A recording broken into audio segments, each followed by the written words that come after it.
All right, so we're going to start another topic of theory of demand, that is indifference curve and budget line indifference curve analysis. Now, before going towards indifference curve analysis, let's refresh some memory from your AS economics. Right. In your AS economics, you learned PED is equals to 1. PED is equals to 1. You learned about unitary elastic demand. PED is equals to 1, which states that percentage change in quantity demand is always equals to percentage change in price. And to show this formula and to show this equation, what we draw a rectangular hyperbola. There is price over here, there is quantity over here, and if there is a rectangular hyperbola curve, this means that your PED is unitary elastic, which states that percentage change in quantity demand is always equals to percentage change in price.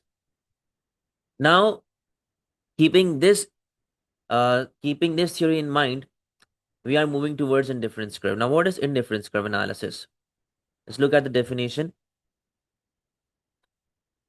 We learned about utility, we learned about rational consumer throughout our topic of theory of demand.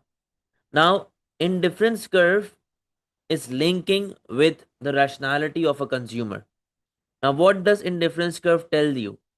Indifference curve shows the combination of output. In this theory, we are talking about combination of two goods. Indifference curve shows the combination of output that yield same level of satisfaction, whereas the consumption bundle at which consumer operates is different. We will talk about this line afterwards. Let's discuss the first line over here. Indifference curve shows the combination of output. By combination of output, what I mean is that there is combination of two goods, good Y and good X, right? So the combination of two goods that yield same level of satisfaction, which means that indifference curve measures your utils, and according to indifference curve, you get the same amount of util throughout. Which means, like for example, let's say this is a graph of 50 utils.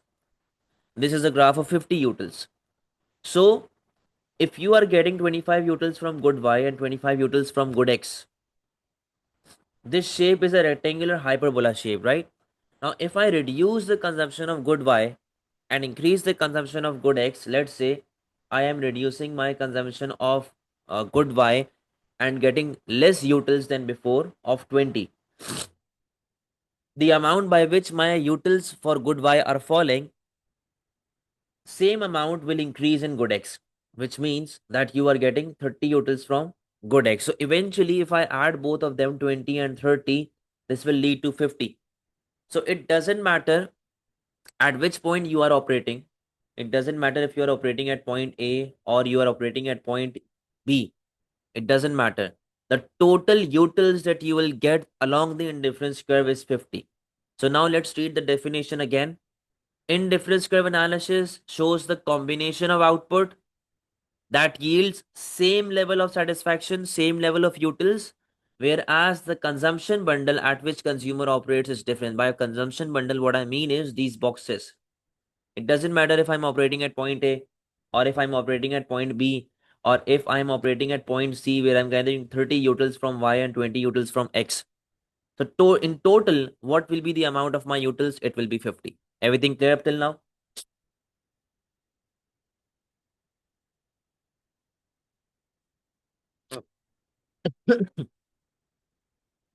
Right. Now,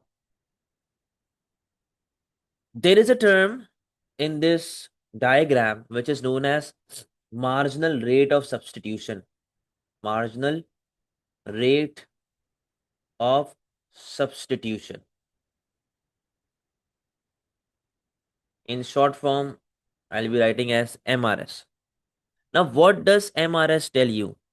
MRS tell you about the ratio which you are considering right now. It tells you about the ratio which you are following right now, which means that how many utils of good X are you getting against utils of good Y? How many utils are you getting against the utils of good y. So we calculate ratios over here because indifference curve analysis shows you about the utils. There is no link of price right now whatsoever. You are only focusing on your utils, right? So indifference curve analysis has this MRS, which is marginal rate of substitution, which is telling you about the utils that you are sacrificing of good y for the consumption of good x. All right, the amount of utils you are sacrificing of good y for your good x. What is the ratio that you are following? How many utils of good y are you getting against utils of good x, against one util of good x? So the ratio goes like this: marginal utility of good x over marginal utility of good y, right? Or you can also write MUY over MUX, your choice. It's your choice, not a problem, your choice.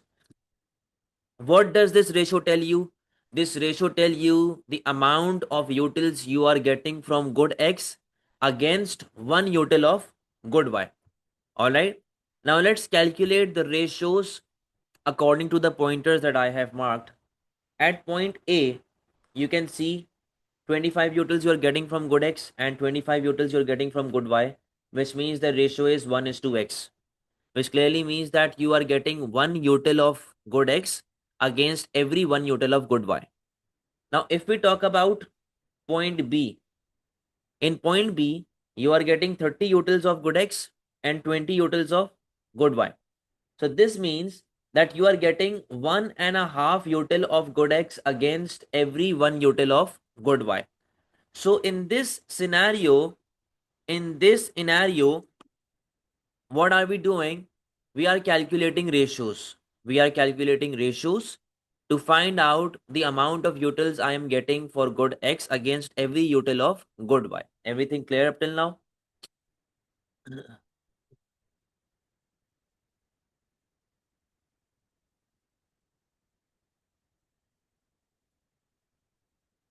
Okay. Now,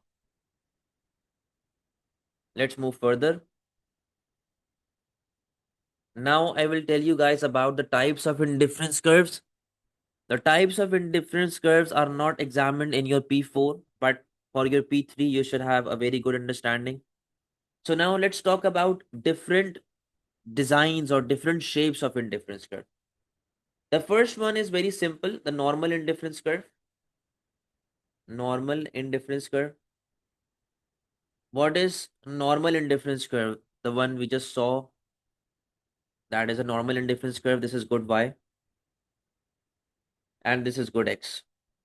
All right. Now this is the shape of normal indifference curve, IC. What you guys need to understand is the further my IC is from my origin, the further my IC is from my origin, the higher will be the amount of utils. Now in IC2 or IC3, now utils will be higher in IC2 and they will be higher in IC3, which means that if I'm getting 50 utils here, I will get 60 utils here. I will get 70 utils here. So my utils will increase as I have moved further away from my origin. All right. So this is the normal indifference curve that we will be using throughout our syllabus and topic. But you should have a very good understanding that if I am further away from my origin, my utils will be higher. Now, the second one is perfect substitute. Perfect substitute. Always remember the ratio for perfect substitute will always be 1 is to 1. It will always be 1 is to 1. Now, when we talk about a ratio that is always equal, that is always 1 is to 1, we are linking it with constant opportunity cost. We are linking it with constant opportunity cost. And beta, when we talk about constant opportunity cost, in constant opportunity cost, you have this linear line. This is good y. This is good x. You have this constant line like this, in which there is perfect substitution of resources, right? So this is your overall basic line in which you'll get the ratio of 1 is to 1. This is perfect substitute. Now, for example, black pen or blue pen. If I cannot find black pen, I'll use blue pen. If I cannot find blue pen, I'll find black pen. All right. So the ratio is always 1:1. But if I compare it with the previous diagram, you can see that the ratios changed 1:1 or 1.5:1. That for every 1.5 utils of good X, I'm getting, for every 1 util of good Y, I'm getting 1.5 utils of good X, right? But in this scenario, for every 1 util of good Y, you'll always get 1 util of good X. That is what perfect substitute is. Now let's talk about perfect complement. This is perfect complement. Third one. Good Y, good X, right? Now let's take an example. I am going to gym. I just started working out, all right? And someone told me that you should not train both of your biceps. What you should do is you should train only your right side. Just train right bicep and just do it for like a month or so. Now, if I am at the gym and acting stupidly that I am training my right bicep only for a month, where will I see results? In my right bicep or my left bicep? I will see results in my right bicep, right? And if I see my right bicep growing, this means that the satisfaction for my right bicep will increase only. Nothing will happen to my left bicep. It will still stay the same. Now, in perfect complement, what happens is that if you are training your right bicep, the satisfaction for your right bicep will increase only, and you will not get any satisfaction for your left bicep. Then I started training my left bicep for a month. I am ignoring my right bicep. So my satisfaction for left bicep will increase only. So the perfect complement is like an L-shaped curve. It is like an L-shaped curve. Now another example is that right shoe or left shoe. If I wear right shoe only, my satisfaction for right shoe will increase. If I wear left shoe only, my satisfaction for left shoe will increase. So perfect complement is like an L-shaped curve. Everything clear?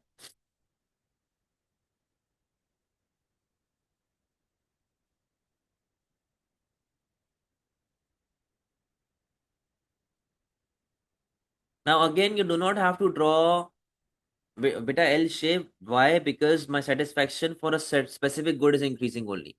If I'm using mobile phone only and I'm not using charger, my satisfaction for mobile phone will rise. And if I am using charger to charge my phone, my satisfaction for charger will rise. All right. So it is like an L-shaped curve. Now, clear Divansh? Now, these diagrams are not important for your P4. Now, until unless asked for, if examiner asks them, then you have to draw. But otherwise, they are not really tested in your P4 exam. As for P1, they are very important. And you should remember the case. You should remember the shape of these curves.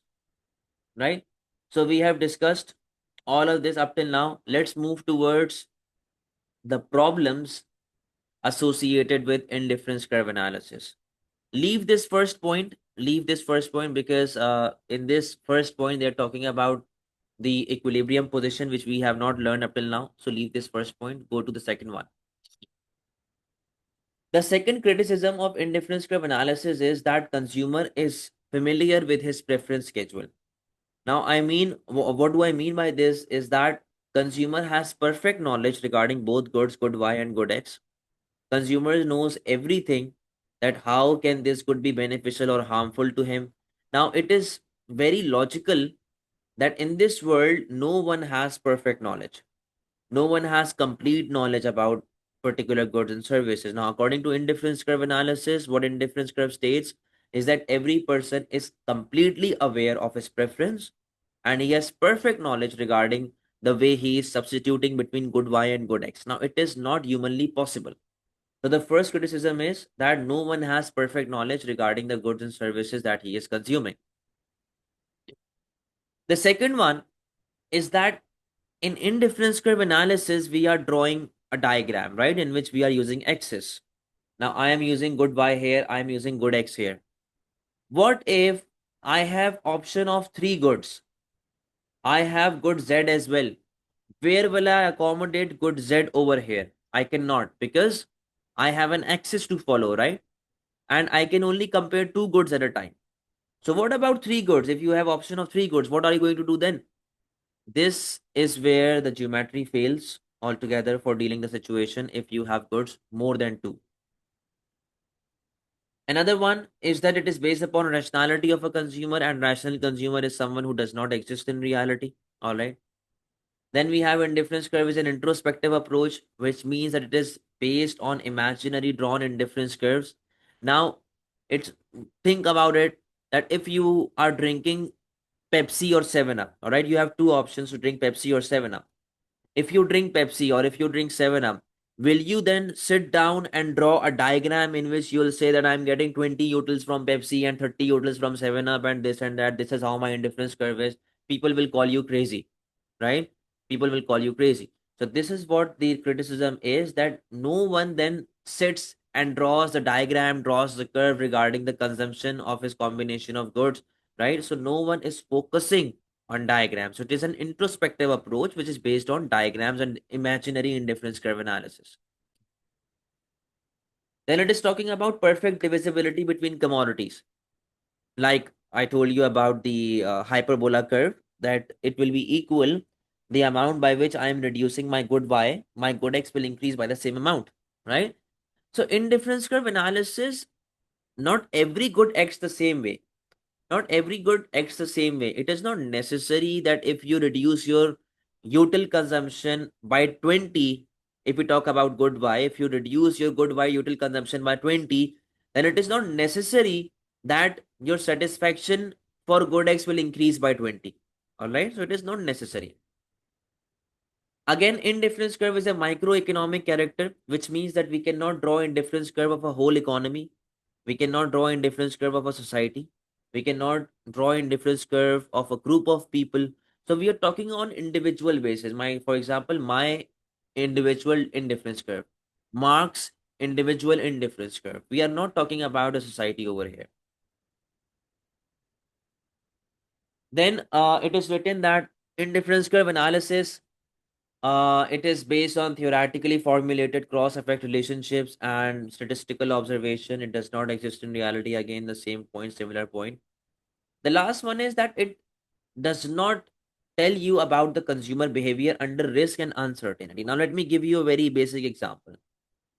For example, we are stuck in a building, all right? Or let's say Devansh is stuck in a building. Devansh is in a building and there is a fire in that building, right? Now, all the exits are blocked.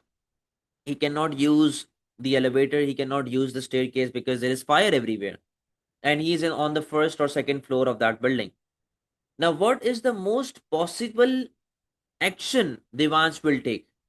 The most possible and most rational decision for Devansh at that moment will be to jump from that first floor or second floor, right? It will be it is the most logical solution for Devansh to jump from the first floor or second floor of that building because the exits are blocked. The elevator is blocked. You cannot use the elevator. You cannot use the staircase. So the best possible scenario for Devansh is to jump from the first or second floor.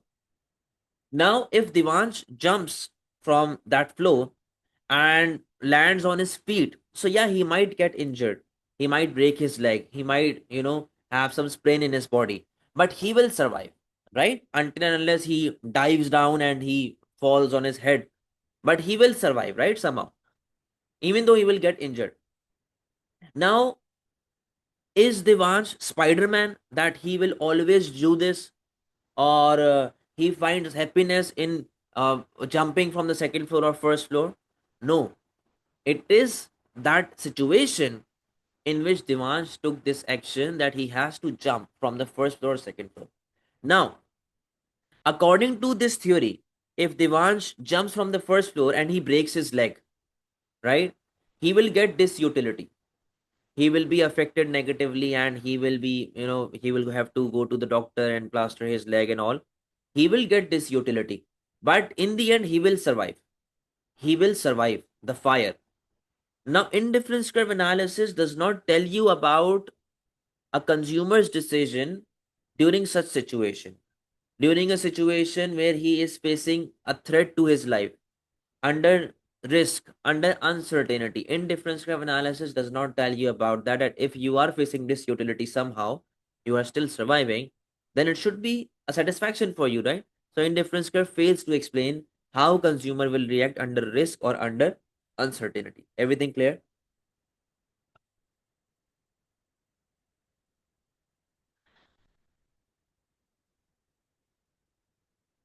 Devansh, clear?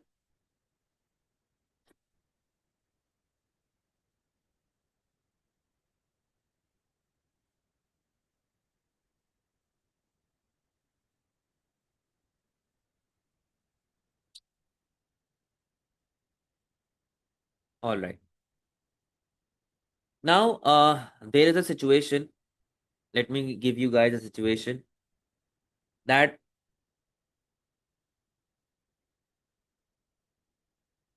give me a second.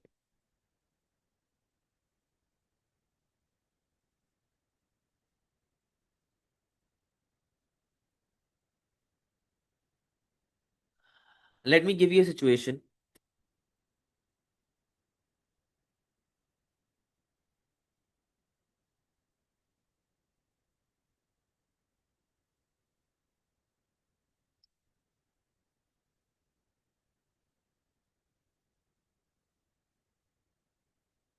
Now, the situation is why two indifference curves, why two indifference curves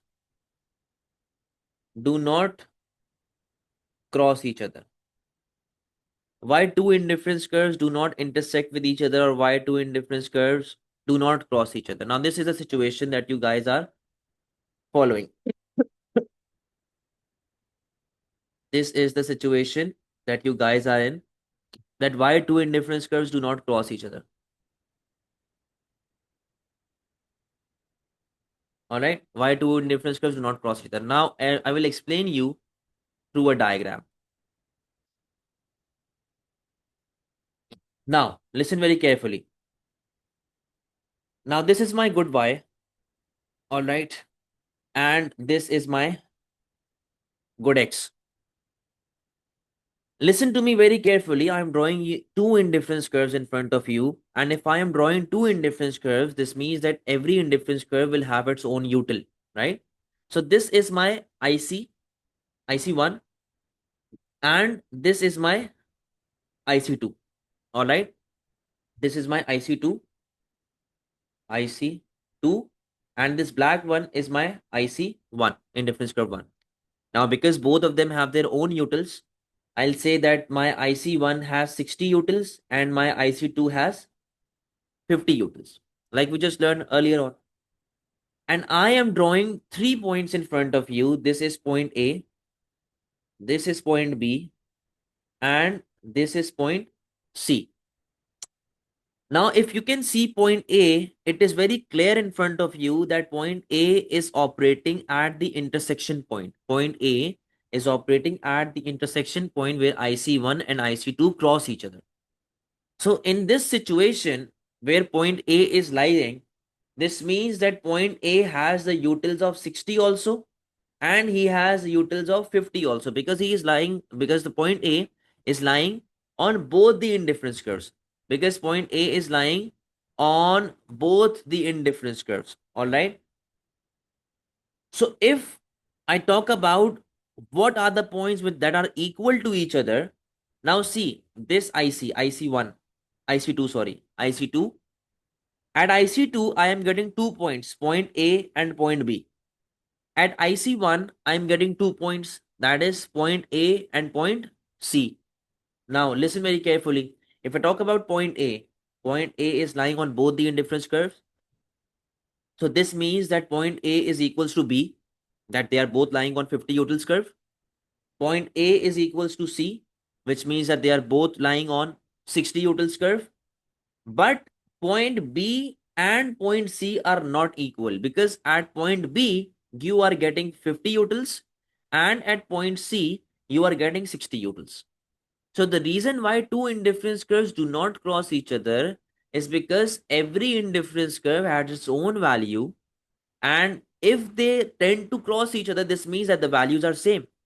So in this concept, because indifference, two indifference curve have their own separate values, that is the reason why two indifference curves will never intersect with each other and they will not cross each other. All right. I am giving you 1 minute. Read this paragraph and ask questions if you want to. 1 minute only.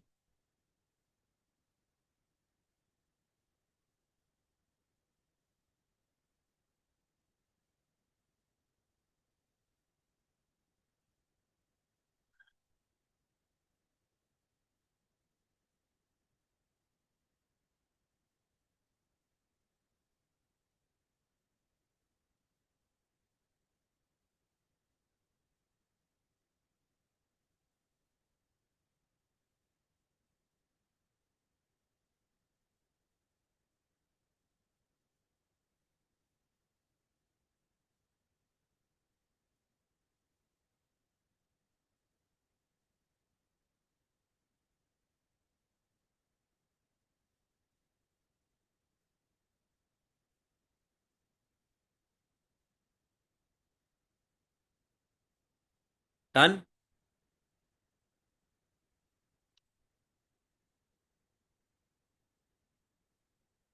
Sir, can indifference curve intersect if consumers' preference change?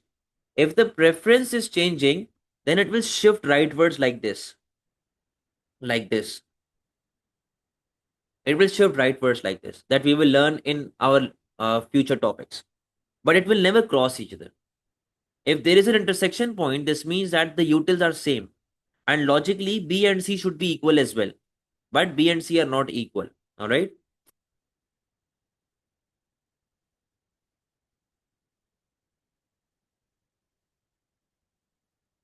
All right. So we are done with indifference curve. Now let's move towards budget line. And for budget line, let me remind you the concept of production possibility curve because they are both somewhat similar. Now in PPC, production possibility curve, PPC, production possibility curve, what did you guys learn? I have good Y over here. I have good X over here. All right. And this is your potential, right? Now, for example, I have a machine and the machine has the capacity to produce 1000 units in a day. So this means that if I can produce 1000 units in a day, that is my potential, the maximum amount I can produce with my given resource. All right. So if I can produce 1000 units in a day, that will be my potential, my limit. All right. So point B, C, and D are my potential. But I am producing only 500 units. I am producing 500 units only. This means that this is my actual point. This is my actual point, and my actual point is always inside the production possibility curve. Now, the gap from actual to potential is wastage, inefficiency, unemployment of resources. The gap between actual and potential is the gap of wastage, inefficiency, and unemployment of resources. All right, of resources I'm talking about. And if I say that I want to produce 1500 units, that is my scarcity point, my unattainable point. That is not possible with the current combination of resources that I have. So this will always be outside your production possibility curve. Do you guys remember now the concept of production possibility curve? Everything clear?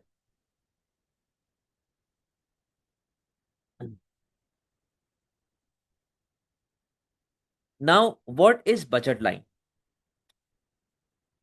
What is budget line? You see, budget line shows you your purchasing power.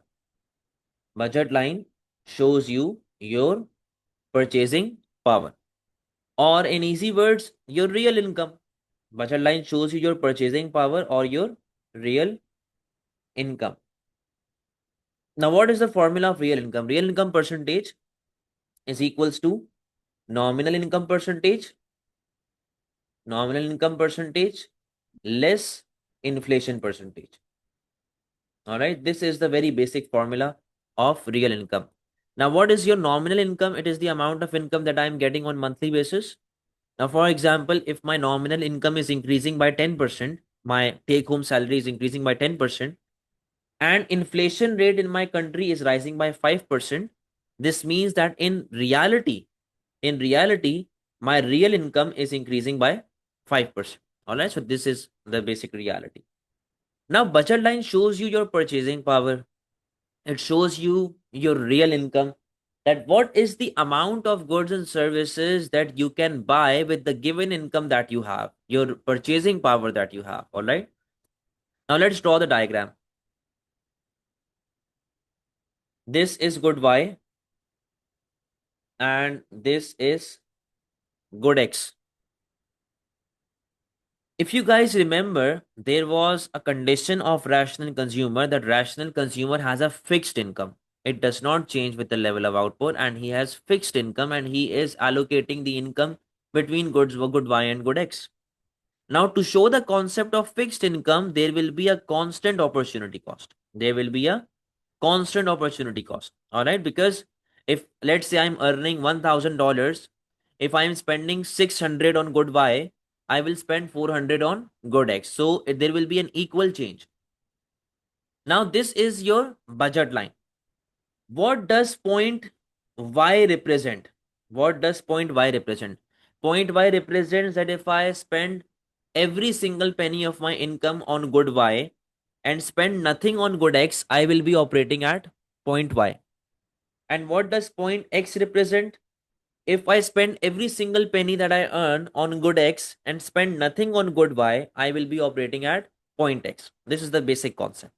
Now, let's say my income is 1000, right? Which means that I can spend the maximum amount I can spend in a month is $1,000. So this will be my potential.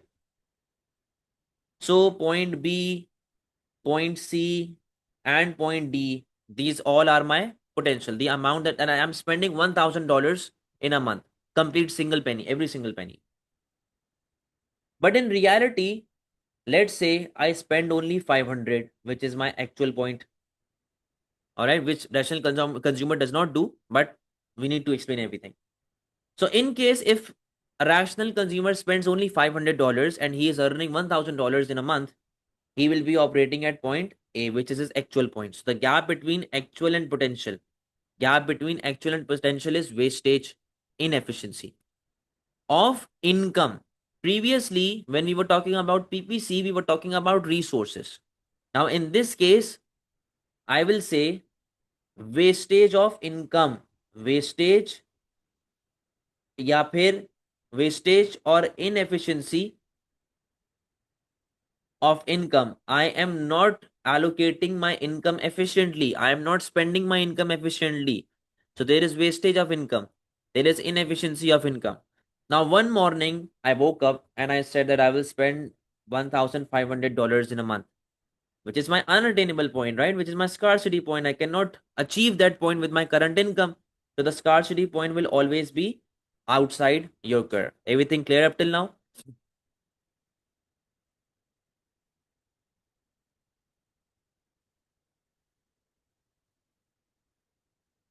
Good. Now, like we learned the case of MRS, marginal rate of substitution, that what is the amount I'm following to substitute my good Y from good X, the ratio we were calculating. In budget line, we find out the slope of budget line. We find out the slope of budget line. Now, budget line tells you your real income, right? Rational consumer is the one who aims to maximize his satisfaction given the price he pays. Now we can calculate the satisfaction from indifference curve. We can calculate the satisfaction from indifference curve.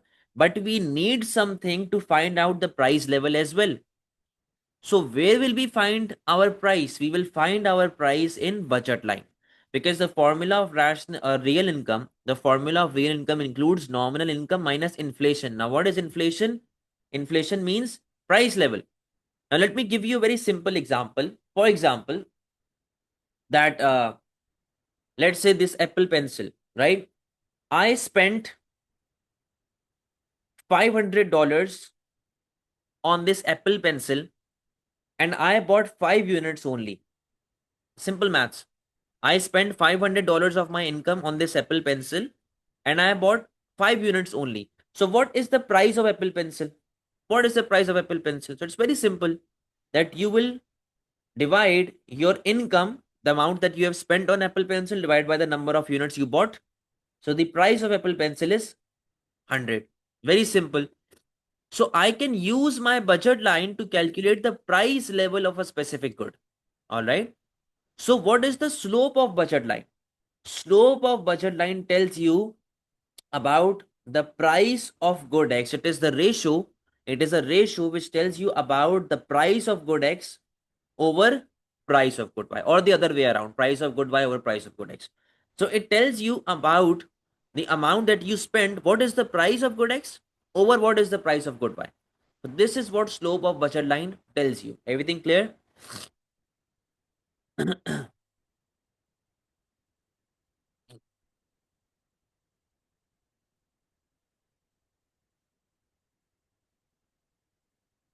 Very good. Now let's move towards the final thing, the final thing of this topic. I hope you guys remember equimarginal principle. Equimarginal principle. Now everything will connect. Equimarginal principle. And I told you in equimarginal principle that rational consumer is the one who aims to maximize his satisfaction given the price he pays, right? And the equimarginal principle was a point where marginal utility of good X over price of good X is equals to marginal utility of good Y over price of good Y. MUX over PX is equals to MUY over PY, right? And I told you that this situation is known as two commodity equilibrium. This situation is known as two commodity equilibrium. Now I am going to prove you why is this situation known as two commodity equilibrium. Now listen to me very carefully. This is your good Y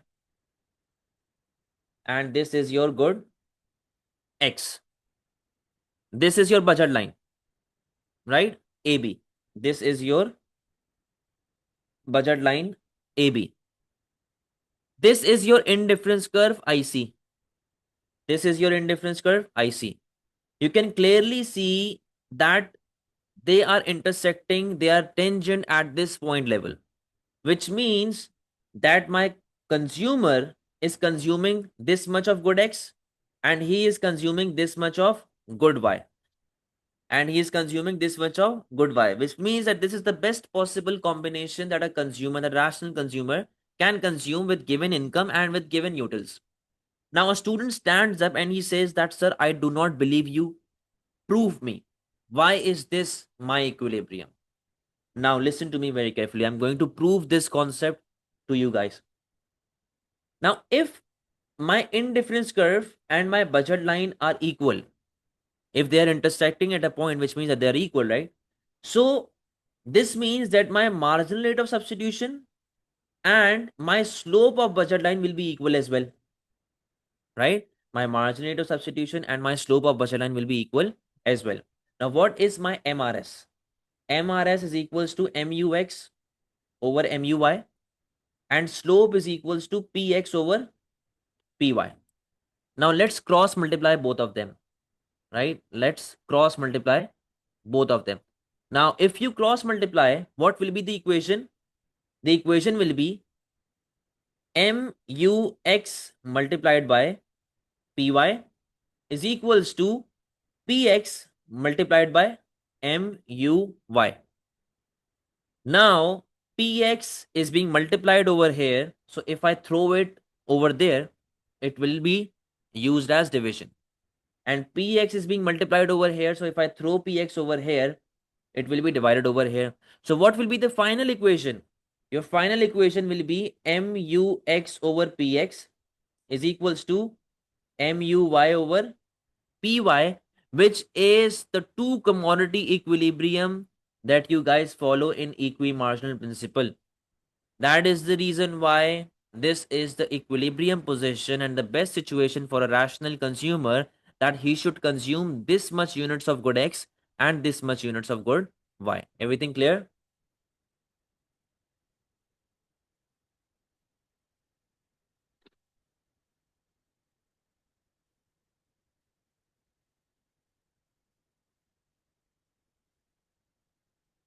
Very good.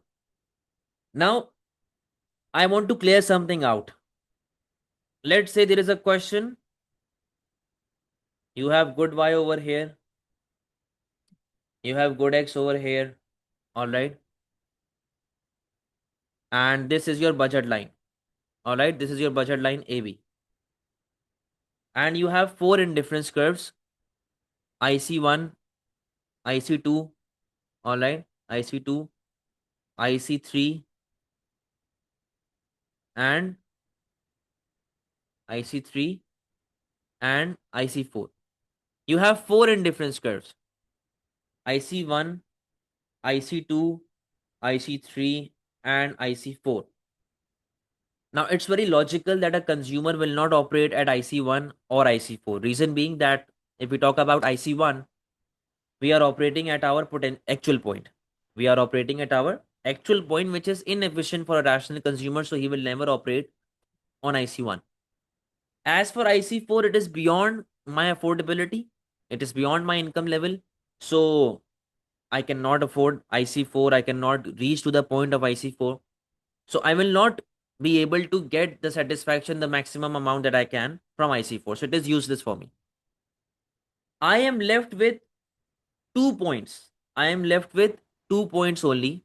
That is IC2 and IC3. All right. I am left with 2 points only, IC2 and IC3. Now, at this stage, there are 3 points that are intersecting each other, the indifference curve and budget line. This one, and this one. There are three possible equilibriums that we have over here. But still, I'll be operating at IC3. I will not operate at IC2. I will still operate at IC3. Why will I operate at IC3? This is my question. Why will I operate at IC3? This is my question from you guys.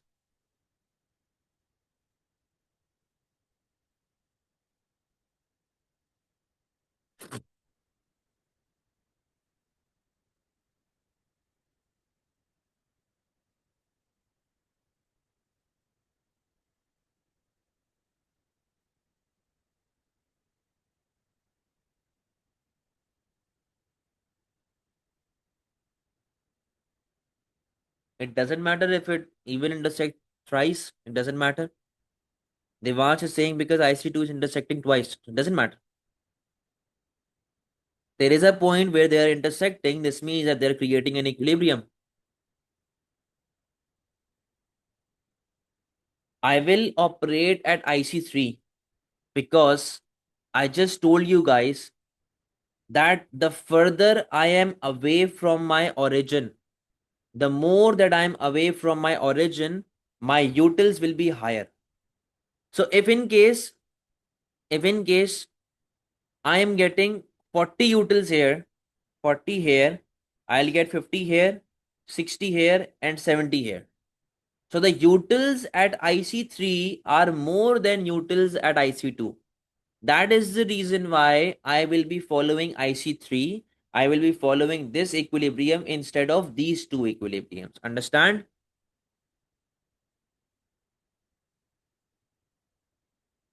Right? Due to this IC being higher in value, higher in utils than IC2. Everything clear?